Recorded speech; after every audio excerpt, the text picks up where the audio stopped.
Amados, vamos abrir a escritura na primeira carta de Paulo aos Coríntios, capítulo 15. Vamos nessa manhã ministrar uma palavra cujo tema é uma vida em ressurreição. Uma vida em ressurreição. E eu quero solicitar à igreja, e quero também solicitar a você que está em casa neste momento, nos assistindo pela internet, ou que virá a assistir essa mensagem posteriormente pela internet. O que eu quero solicitar? Que você pegue a sua Bíblia e deixe sempre aberta, para que tudo que nós aqui declararmos acerca de Deus, acerca da sua vontade, que você possa verificar na Escritura. Que você abra a sua Bíblia e leia, mas leia com os seus próprios olhos. E não somente leia a referência, o versículo, mas que de preferência você leia todo o texto.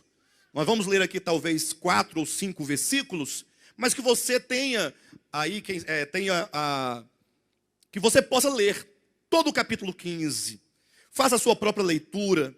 Faça como aqueles judeus bereanos, que conforme em Atos capítulo 17, versículo 11, diz que eles ouviam atentamente as palavras do apóstolo Paulo.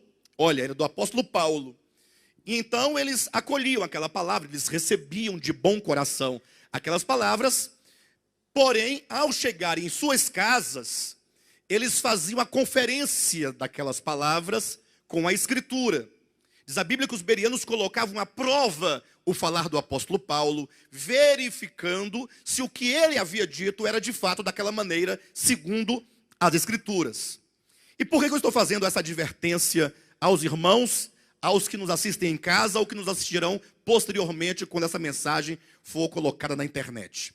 Isso porque os irmãos sabem que o Ministério de Volta à Palavra tem sofrido ao longo da sua história algumas resistências, sobretudo por parte do cristianismo, vamos colocar nesses termos.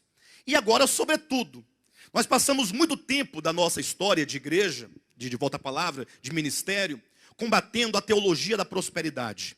E isso certamente agride muito o sistema religioso, mesmo aqueles chamados, ou sobretudo aqueles chamados evangélicos.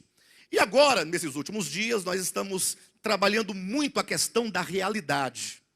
Ou seja, estamos saindo das sombras, das figuras, dos rudimentos, ou mesmo dos conceitos, para compreender no coração e no nosso entendimento a realidade da verdade acerca de Deus.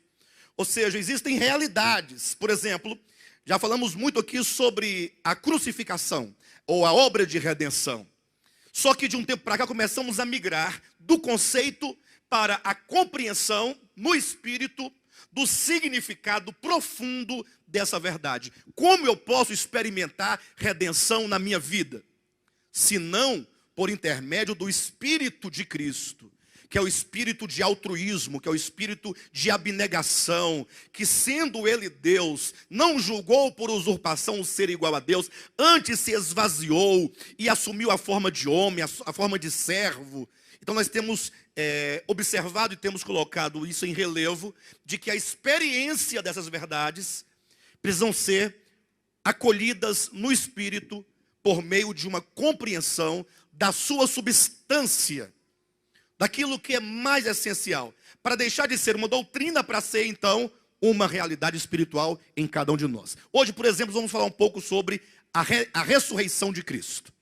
E então, em razão disso, logo, os inimigos da verdade, eles vão se levantar. Os irmãos concordam ou não? Ou seja, o sistema religioso caído, representado por aqueles líderes, eu não direi por todos os líderes, mas por aqueles líderes que se empenham pela preservação do engano.